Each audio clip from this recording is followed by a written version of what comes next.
الرجيم من همزه ونفخه ونفثه بسم الله الرحمن الرحيم يا أيها الذين آمنوا اتقوا الله وكونوا مع الصادقين۔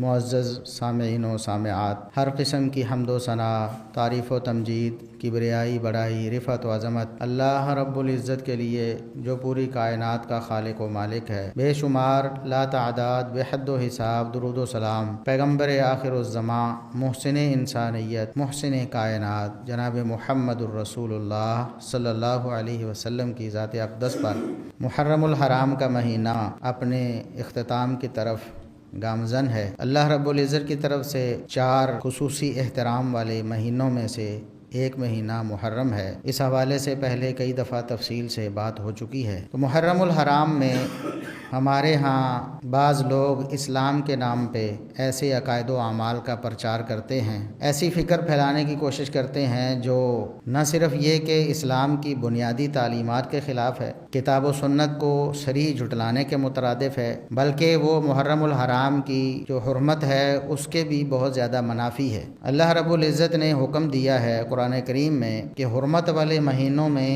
گناہوں سے بالکل گریز کرنا ہے۔ عام حالات میں بھی گناہ اللہ کو ناراض کرتے ہیں، لیکن حرمت والے مہینوں میں ان کی سنگینی اور زیادہ بڑھ جاتی ہے۔ اگر کوئی محرم الحرام کے مہینے میں ان مقدس ایام میں اللہ رب العزت کی جو بہت ہی پسندیدہ ہستیاں ہیں، اللہ رب العزت نے جن کو مقام مرتبہ عطا فرمایا ہے، جن کی جنت کی ضمانت محمد الرسول اللہ صلی اللہ علیہ وسلم کی زبانی اللہ رب العزت نے جاری فرمائی ہے، ان کے بارے میں کوئی ہرزہ سرائی کرتا ہے یا ان کے مقام و مرتبہ کو کم کرنے یا ختم کرنے کی کوشش کرتا ہے تو ایسا شخص بہت بڑا بدبخت ہے۔ کتاب و سنت کی نصوص کو جھٹلانا، اپنی جگہ پر حرمت محرم الحرام کی پامال کرنا، یہ ایک بہت بڑی قباحت زیادہ ہو جاتی ہے۔ دیکھیں، اللہ رب العزت نے محمد الرسول اللہ صلی اللہ علیہ وسلم کو آخری نبی اور رسول بنا کر بھیجا۔ آپ صلی اللہ علیہ وسلم پر نبوت اور رسالت ختم ہو گئی۔ آپ صلی اللہ علیہ وسلم کے بعد کوئی نبی اور رسول نہیں آنا تھا۔ آپ صلی اللہ علیہ وسلم کے بعد اللہ رب العزت نے خلافت کا سلسلہ شروع فرمایا۔ کچھ لوگ جو اسلام کا نام لیتے ہیں وہ ایک الگ نظریہ اور اسلام کا ایک الگ نظام جو کتاب و سنت کے منافی ہے وہ پیش کرتے ہیں، اسے وہ امامت کا نظریہ کہتے ہیں، عقیدہ امامت، جبکہ اسلام نے عقیدہ خلافت دیا ہے۔ احادیث میں جو امام کا لفظ آیا ہے وہ خلیفہ کے لیے آیا ہے، نہ کہ وہ امام جس کو وہ منصوص من اللہ کہتے ہیں، جس کے معصوم ہونے کا دعویٰ کرتے ہیں اور جس پر انہوں نے اپنا عقیدہ امامت استوار کیا ہے۔ کتاب و سنت اس کو صریحاً جھٹلاتے ہیں۔ نبی کریم صلی اللہ علیہ وسلم نے ارشاد فرمایا کہ میرے بعد کوئی نبی نہیں آئے گا، نبوت اور رسالت ختم ہو گئی ہے، لیکن خلفاء آئیں گے، میرے بعد خلفاء آئیں گے، خلافت کا سلسلہ شروع ہوگا، فیکسرون، وہ خلفاء زیادہ ہوں گے، ان کی تعداد زیادہ ہوگی، خلافت چلتی رہے گی امت میں۔ پھر آپ صلی اللہ علیہ وسلم نے یہ بھی فرمایا کہ خلافت قریش میں رہے گی، خلافت ہمیشہ قریش میں رہے گی، کوئی غیر قریشی خلیفہ نہیں بن سکتا۔ سب سے پہلی شرط اسلام و ایمان تقوی کے بعد نسب کے حوالے سے خلافت میں یہ ہے کہ وہ خلیفہ قریشی ہونا چاہیے۔ یہ اللہ رب العزت کا فیصلہ تھا جو محمد الرسول اللہ صلی اللہ علیہ وسلم نے سنا دیا۔ خلافت نبی کریم صلی اللہ علیہ وسلم کے عہد کے بعد 30 سال پہلا دور خلافت ہے۔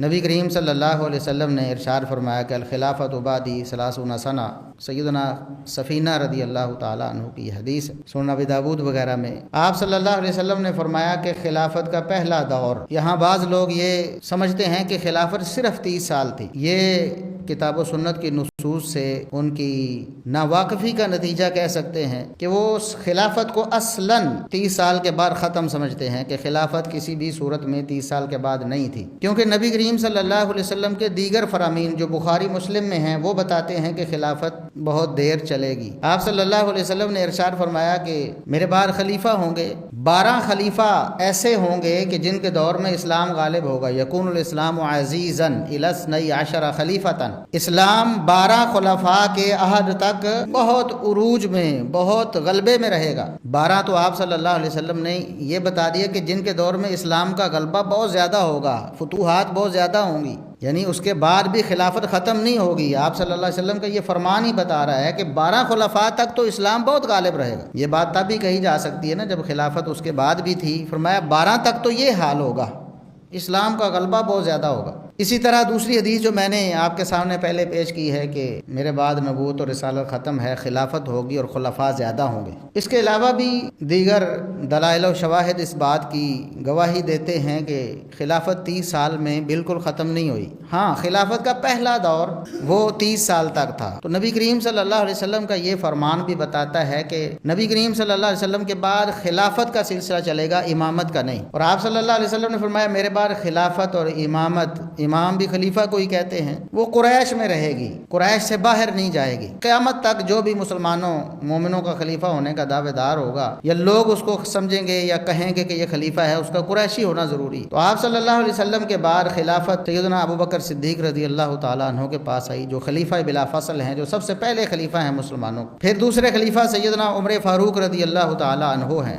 پھر تیسرے خلیفہ سیدنا عثمان بن عفان رضی اللہ تعالیٰ عنہ ہیں۔ پھر چوتھے خلیفہ سیدنا علی بن ابی طالب رضی اللہ تعالیٰ عنہ ہیں۔ ان کے بعد 6 مہینے سیدنا حسن بن علی رضی اللہ تعالیٰ عنہما کی خلافت رہی، اور انہوں نے مسلمانوں کی جو حکومت تھی، مسلمانوں کا خلیفہ مقرر کر دیا سیدنا معاویہ بن ابی سفیان رضی اللہ تعالیٰ عنہما کو، اور ان کے ہاتھ پہ بیعت کر کے مسلمانوں کو سیدنا معاویہ رضی اللہ تعالیٰ عنہ کی خلافت دی۔ پھر اس کے بعد یہ سلسلہ چلتا رہا۔ سیدنا سفینہ رضی اللہ تعالیٰ عنہ نے نام لے کر بتایا کہ نبی کریم صلی اللہ علیہ وسلم نے فرمایا کہ میرے بعد 30 سال خلافت ہوگی، تو انہوں نے کہا کہ سیدنا ابو بکر رضی اللہ عنہ پہلے خلیفہ، سیدنا عمر رضی اللہ عنہ دوسرے خلیفہ، سیدنا عثمان رضی اللہ عنہ تیسرے خلیفہ، سیدنا علی رضی اللہ عنہ چوتھے خلیفہ۔ اگر خلافت کو 30 سال میں بند کر دیا جائے اور اس حدیث کی بنیاد پہ 30 سال کے بعد خلافت کا اصلاً انکار کر دیا جائے تو سیدنا حسن بن علی رضی اللہ عنہما بھی خلیفہ نہیں رہتے۔ حالانکہ کوئی مسلمان اس بات کو کیسے مانے کہ سیدنا حسن رضی اللہ عنہ خلیفہ نہیں تھے؟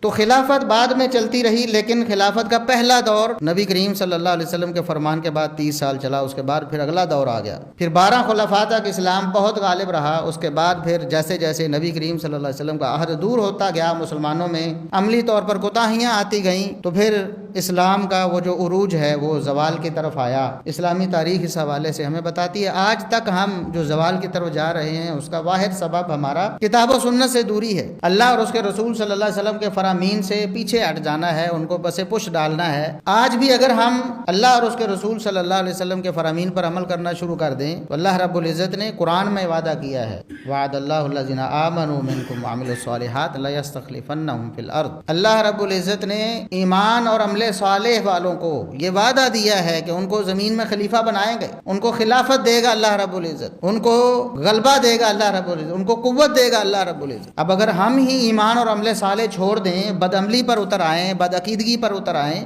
اسلام کے مسلمات بنیادی عقائد سے ہی انحراف شروع کر دیں، تو پھر کہاں غلبہ، کہاں خلافت، کہاں حکومت؟ پھر جو آج حال ہو رہا ہے، زوال کی طرف جا رہے ہیں، پستی ہے، مار کھا رہے ہیں پوری دنیا میں، مظلوم ہیں، مجبور ہیں، مقہور ہیں، پھر یہی صورت ہوگی، کیونکہ اللہ رب العزت نے خلافت کے لیے شرط یہ لگائی ہے کہ ایمان ہو تم میں اور عمل صالح ہو۔ چنانچہ خلافت کا یہ سلسلہ چلتا رہا، ایک وقت تک چلتا رہا، پھر منقطع ہو گیا، اور اس بارے میں بھی نبی کریم صلی اللہ علیہ وسلم نے فرمایا۔ آپ صلی اللہ علیہ وسلم سے پوچھا گیا، آپ صلی اللہ علیہ وسلم کے بعد کے ادوار کے حوالے سے، خیر و شر کے حوالے سے سوال کیے گئے۔ آپ صلی اللہ علیہ وسلم نے اس وقت بھی رہنمائی فرمائی اور عمومی طور پر بھی اپنی امت کی رہنمائی فرمائی۔ پوچھا گیا کہ اگر کوئی دور ایسا ہو جس میں مسلمانوں کا خلیفہ نہیں ہے، کوئی بکھر گئے ہیں مسلمان، پھر کیا کرنا ہے؟ کوئی دور ایسا آ جائے جب خلافت نہ رہے، تو آپ صلی اللہ علیہ وسلم نے فرمایا کہ پھر چپ کر کے گوشہ نشینی، یعنی کہ اپنے کام سے کام رکھو، اللہ اللہ کرو، نماز روزہ کرو اور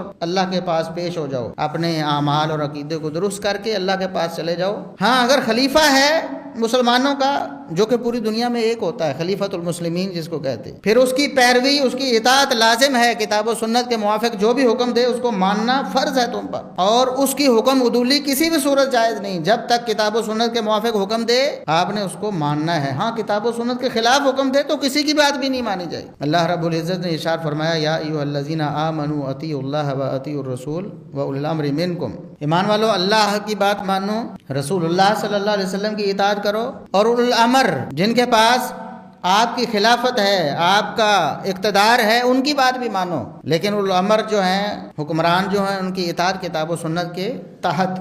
اس کے موافق ہوگی، اس کے خلاف نہیں ہوگی۔ آپ صلی اللہ علیہ وسلم نے بڑی تاکید فرمائی اس دور کے حوالے سے جس دور میں خلافت موجود ہو، خلیفہ موجود ہو، فرمایا کہ قطعاً بھی اس کے خلاف نہ کوئی بغاوت کرنی ہے، نہ کوئی اس کی مخالفت کرنی ہے، بلکہ اس کی اطاعت کرنی ہے۔ یہاں تک فرمایا کہ اگرچہ وہ کالا حبشی ہو، اس کا جسم، اس کی نسل، جو تم سمجھتے ہو کہ وہ حقیر ہے، خلیفۃ المسلمین کا مقرر کرتا ہے، گورنر ہے، عامل ہے، آپ کے پاس بھیجا گیا، آپ کے علاقے میں مقرر کیا گیا ہے، جیسا بھی ہے تم نے اس کی کتاب و سنت کے موافق اطاعت کرنی ہے، اس کی مخالفت نہیں کرنی، تاکہ مسلمانوں میں اختلاف پیدا نہ ہو۔ اگر اس سے کوئی ظلم ہو جائے، زیادتی ہو جائے، انسان ہے نا، وہ دیکھتا ہے کہ معاملہ ایسے ہے، اس کو یہ سمجھ آتا ہے، اس کے مطابق فیصلہ کر دیتا ہے، حکم جاری کر دیتا ہے، آپ سمجھتے ہیں کہ میری حق تلفی ہو گئی، فرمایا پھر بھی اس کے خلاف بغاوت نہیں کرنی، صبر کرنا ہے۔ یہ خلافت کے حوالے سے نبی کریم صلی اللہ علیہ وسلم کے احکامات ہیں جو احادیث میں بہت زیادہ کثرت کے ساتھ موجود ہیں۔ یہ ساری چیزیں بتاتی ہیں کہ نبی کریم صلی اللہ علیہ وسلم کے بعد خلافت کا سلسلہ تھا، امامت کا نہیں تھا۔ امامت کے جو لفظ آئے حدیث میں وہ خلافت کے لیے آئے ہیں۔ خلیفۃ المسلمین پہلے ابو بکر صدیق رضی اللہ تعالیٰ عنہ تھے، دوسرے عمر فاروق رضی اللہ عنہ، تیسرے عثمان غنی رضی اللہ عنہ، چوتھے علی المرتضیٰ رضی اللہ تعالیٰ عنہم۔ نبی کریم صلی اللہ علیہ وسلم اس حوالے سے اشارے بھی دے کے گئے، واضح اشارے، کھلے اشارے دے کے گئے، صرف یہ نہیں فرمایا کہ بس پہلا خلیفہ یہ ہوگا، باقی اشاروں میں سب کچھ بتا دیا آپ صلی اللہ علیہ وسلم۔ اس میں بھی اللہ رب العزت کی حکمت تھی، بلکہ آپ صلی اللہ علیہ وسلم یہ بھی بتا کر گئے امت کو، اپنی وفات سے پہلے آپ نے خواہش ظاہر کی کہ میں کچھ لکھوا دوں اس حوالے سے، میرے بعد اختلاف نہ ہو۔ پھر اما عائشہ صدیقہ رضی اللہ تعالیٰ عنہ کو رسول اللہ صلی اللہ علیہ وسلم نے فرمایا کہ ضرورت نہیں ہے لکھوانے کی، یا اب اللہ والمؤمنون الا ابا بکر، میرے بعد خلیفہ بلا فصل ابو بکر کے علاوہ نہ اللہ نے کسی کو ماننا ہے، نہ مومنوں نے کسی کو ماننا۔ کتنی واضح بات ہے۔ یہ حکم نہیں فرمایا بھی میرے بعد خلیفہ اس کو بنانا ہے آپ نے، لیکن فرمایا یہ ہے کہ مومن کسی اور کو بنائیں گے نہیں۔ یہ وحی کے ذریعے رسول اللہ صلی اللہ علیہ وسلم نے ارشاد فرمایا کہ نہ اللہ نے کسی اور کو بننے دینا ہے، قبول کرنا ہے، نہ مومنوں نے کسی اور کو بننے دینا ہے اور قبول کرنا ہے۔ صرف یہی نہیں، بلکہ آپ صلی اللہ علیہ وسلم کے پاس ایک عورت آئی، صحیح بخاری کی حدیث ہے، اس کا کوئی کام تھا، آپ صلی اللہ علیہ وسلم نے اس کا کام کیا، اس نے دوبارہ پوچھا اللہ کے رسول دوبارہ آؤں، اگر کبھی میرے ساتھ کوئی مسئلہ ہو اور میں نے اپنا مسئلہ حل کروانا ہو، پھر آپ مجھے اس بارے میں بھی رہنمائی دیجیے۔ کأنہا ترید الموت، صحیح بخاری کے الفاظ ہیں، اس کا اشارہ یہ تھا کہ اللہ کے رسول آپ دنیا سے چلے جائیں تو پھر میں کس کے پاس آؤں؟ تو آپ صلی اللہ علیہ وسلم نے فرمایا فَإِن لَّمْ تَجِدِينِي فَأْتِي أَبَا بَكْرٍ، اگر تم آؤ اور میں دنیا میں نہ رہوں تو تم نے ابو بکر کے پاس آنا۔ کتنا واضح اشارہ ہے سیدنا ابو بکر صدیق رضی اللہ عنہ کی خلافت بلا فصل کا۔ اسی طرح آپ صلی اللہ علیہ وسلم نے بالکل آخری ایام میں ارشاد فرمایا کہ ان امن الناس علی فی صحبتہ و مالہ ابو بکر، میرے اوپر سب سے زیادہ احسانات مال کے اعتبار سے، ساتھ دینے کے اعتبار سے ابو بکر کے ہیں۔ اور آپ صلی اللہ علیہ وسلم نے ارشاد فرمایا کہ لا یبقین فی المسجد خوخۃ الا خوخۃ ابی بکر، مسجد میں جتنے بھی دروازے ہیں نا، صحابہ کرام کے دروازے کھلتے تھے مسجد نبوی کی طرف، جن کے دیواریں مسجد نبوی کے ساتھ اس کے صحن کی طرف لگتی تھی، انہوں نے دروازے کھولے ہوئے تھے کہ ہم آسانی کے ساتھ مسجد میں آ جائیں، گھوم کے آنے کی بجائے۔ تو آپ صلی اللہ علیہ وسلم نے فرمایا سارے دروازے بند کر دو، صحیح بخاری کی حدیث ہے، فرمایا سارے دروازے بند کر دو سوائے ابو بکر کے دروازے کی۔ اس سے واضح کیا اشارہ ہو سکتا ہے؟ دنیا سے تشریف لے کے جا رہے ہیں، وصیتیں فرما رہے ہیں امت کو، اور امت کو بتا رہے ہیں کہ میرے بعد کون ہوگا جس نے تمہاری خلافت سنبھالنی ہے۔ فرمایا کہ سارے دروازے مسجد میں آنے والے بند کر دو، مسجد میں محمد رسول اللہ صلی اللہ علیہ وسلم کا دروازہ کھلا ہوگا یا ابو بکر کا کھلا ہوگا۔ اسی طرح سیدنا علی رضی اللہ تعالی عنہ سمیت باقی سارے صحابہ رسول اللہ صلی اللہ علیہ وسلم کے عہد میں بھی یہ عقیدہ رکھتے تھے، ان کا یہ نظریہ تھا کہ رسول اللہ صلی اللہ علیہ وسلم کے بعد اس امت میں افضل کون ہے، پھر کون، پھر کون، پھر کون۔ صحیح بخاری کی حدیث ہے، سیدنا عبداللہ ابن عمر رضی اللہ تعالی عنہما وہ ارشاد فرماتے ہیں کہ کننا نفضل، ہم رسول اللہ صلی اللہ علیہ وسلم کے دور میں درجہ بندی کرتے تھے صحابہ کرام کی، اہل بیت کی، جتنے بھی لوگ تھے رسول اللہ صلی اللہ علیہ وسلم کے علاوہ ان کی درجہ بندی کرتے تھے کہ کون ہے محمد رسول اللہ صلی اللہ علیہ وسلم کے بعد سب سے اعلیٰ، پھر تو سیدنا عبداللہ بن عمر رضی اللہ عنہ کیا فرماتے؟ ہم نبی کریم صلی اللہ علیہ وسلم کے دور میں، ہم یعنی سارے صحابہ،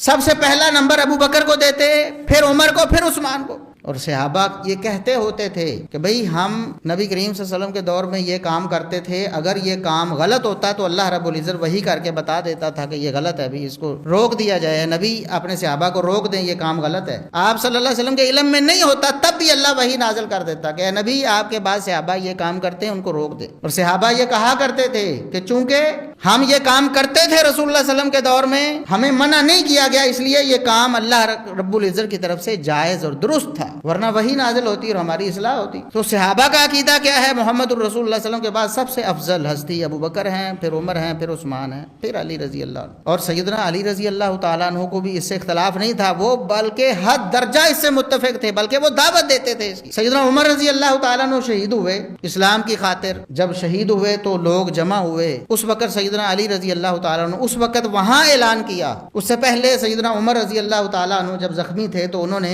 اس بات کا اماں عائشہ صدیقہ رضی اللہ تعالیٰ عنہا سے وعدہ لے لیا, اجازت لے لی کہ مجھے نبی کریم صلی اللہ علیہ وسلم کے اور ابو بکر رضی اللہ عنہ کے ساتھ دفن ہونے کی اجازت دی جائے. اجازت کیوں لی؟ کیونکہ حجرہ سیدہ عائشہ صدیقہ رضی اللہ تعالیٰ عنہا کا تھا, مجھے اجازت دے دے. تو اماں عائشہ صدیقہ رضی اللہ تعالیٰ عنہا نے کہا کہ وہ جگہ تو میں نے اپنے لیے رکھی تھی, میری سوچ یہ تھی کہ میں وہاں دفن ہو جاؤں. وہاں ایک میرے خامد ہیں محمد الرسول اللہ صلی اللہ علیہ وسلم, دوسرے میرے والد ہیں ابو بکر صدیق رضی اللہ عنہ, تیسری میں دفن ہو جاؤں, 3 ہی جگہ ہیں قبر. لیکن امیر المومنین عمر, آپ نے اگر کہا ہے تو میں انکار نہیں کر پائی, میں اجازت دیتی ہوں کہ میں اس جگہ پر آپ کو دفن ہونے دوں, اگر آپ شہید ہو جائیں تو آپ دفن ہو جائیں, ادھر آپ کو اجازت ہے. جب یہ اجازت رسول اللہ صلی اللہ علیہ وسلم کے ساتھ اور سیدنا ابوبکر رضی اللہ عنہ ساتھ دفن ہونے کی سیدنا علی رضی اللہ تعالیٰ عنہ نے سنی, تو انہوں نے اس وقت کہا کہ مجھے پہلے ہی پتا تھا کہ عمر رضی اللہ تعالیٰ عنہ کو رسول اللہ صلی اللہ علیہ وسلم کے ساتھ دفن ہونے کی سعادت ملے گی.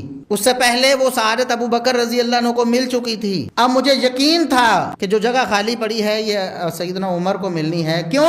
میں ساری زندگی رسول اللہ صلی اللہ علیہ وسلم کی زبان مبارک سے یہی سنتا رہا, میں اور ابو بکر عمر, میں اور ابو بکر عمر, میں گیا میرے ساتھ ابو بکر عمر گئے, میں اور ابو بکر عمر آئے, میں ابو بکر عمر فلاں جگہ ایسا کیا. بلکہ آپ صلی اللہ علیہ وسلم نے ایک موقع پہ ایک حیرت انگیز واقعہ سنایا بنی اسرائیل کا, عجیب و غریب واقعہ. فرمایا کہ ایک گائے کو ایک شخص لے کے جا رہا تھا, اس نے اس پر سواری شروع کر دی, تو گائے نے بول کر کہا کہ میں سواری کرنے کے لیے تو بنی نہیں ہوں, یہ صحیح بخاری کی حدیث ہے, مجھے تو اللہ نے ہل چلانے کے لیے پیدا کیا. ہر جانور کی اپنی اپنی استعداد اور استطاعت ہے. کوئی جانور جو ہیں جس طرح گدھے ہیں, خچر ہیں, وہ بوجھ اٹھا لیتے ہیں, زیادہ بوجھ اٹھانے کے کام کرتے ہیں, تو گائے کے اندر اللہ رب العزت نے بوجھ اٹھانے کی صلاحیت کم رکھی ہے, وہ کھینچ کر ہل وغیرہ چلانا زیادہ کر لیتی. اس نے یہ کہا کہ مجھے اللہ نے اس لیے پیدا نہیں کیا, مجھے تو ہل چلانے کے لیے پیدا کیا. ایک اور بات آپ صلی اللہ علیہ وسلم نے اسی طرح ارشاد 2 واقعات سنائے, تو صحابہ کچھ حیران ہوئے, اللہ کے رسول یہ کیسے ہو سکتا ہے, کبھی گائے بھی بولی ہے, بندہ حیران ہوتا ہی ہے نا. تو آپ صلی اللہ علیہ وسلم نے فرمایا